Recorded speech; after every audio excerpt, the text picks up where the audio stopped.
Hi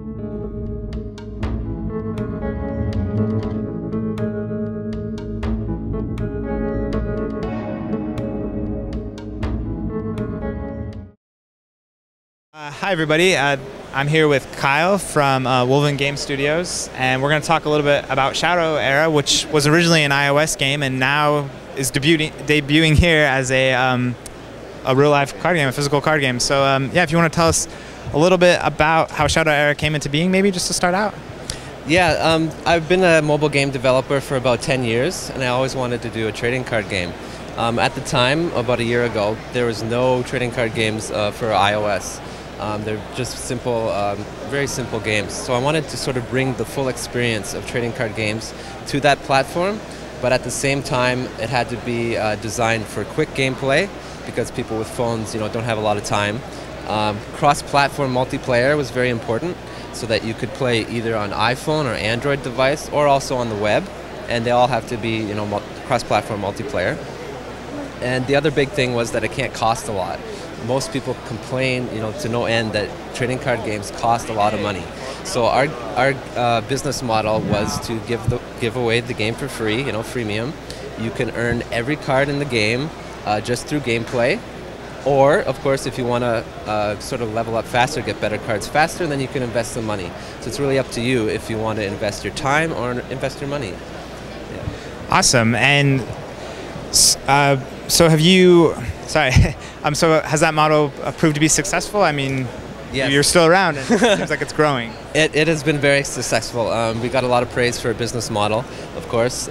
People have said, they really love the game. They love that you can try it out for free, and people end up making very competitive decks. Some of our top competitive players haven't spent a dime on the game, and other people spend crazy amounts of money just because they want like 4 copies of every card, stuff like that. But it has been very successful. We have more than 2 million players right now. iOS is about 50% of our player base, but also web version is very popular, Android, and it's even pretty popular in the Mac App Store as well. Great. So what made you decide to go with a physical card game to change it into like a print board game or card game? Yeah, a lot of players were interested in getting physical cards. They loved the game. They wanted to have something to hold. So we did our own sort of funding campaign for that project. We initially wanted to raise $20,000 to print just some small collectible card games. And we posted it on our forums and a little message in the game. But it turned out to be so incredibly popular that we ended up raising more than $230,000. So more than 11 times our original goal. So we ended up with a very professional quality product to compete with all the major card games out there. It's printed by the same printer that prints Magic the Gathering and World of Warcraft. So it's a very high quality product. And we chose to sort of tie it into the digital version by, in each booster pack, you get a redeemable code to go online, and you'll get credit for the online game as well. So if you buy the physical product, you also get some online credit as well. Great. So we often deal with companies that are taking a physical game and turning it digitally, and we ask, what the challenges were, in doing that. I guess I'd want to ask you, were there any challenges from going digital to a print card game? There were a lot of unexpected challenges to make a professional quality game, let me tell you. The digital world is very different. You can make changes to cards almost in real time that you want. We spent actually about a year just balancing Shadow Era, the digital version, before it was ready to print. So now that the cards, the 200 card set, the first set is locked down and printed, now we can sort of move on. But we're finding the physical version, even things from everything from designing packaging, I had to learn about that, and collation and stuff like that. It's just a new experience for me, but it's been great learning how to do that. Great. And were there any rules changes or moving it from the digital to the physical? I don't know if there was anything that was dependent on a computer, a component, or a random component.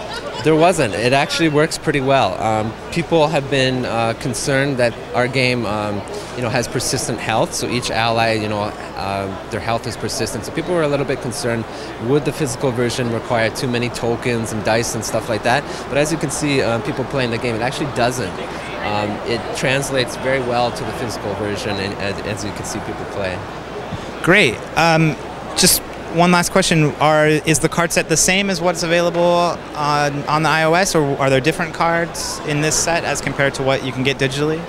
Yeah, the physical cards are the exact same. We waited until the first set was completely balanced. All the card text was locked down and consistent. And when we reached that part, only then did we print the physical version.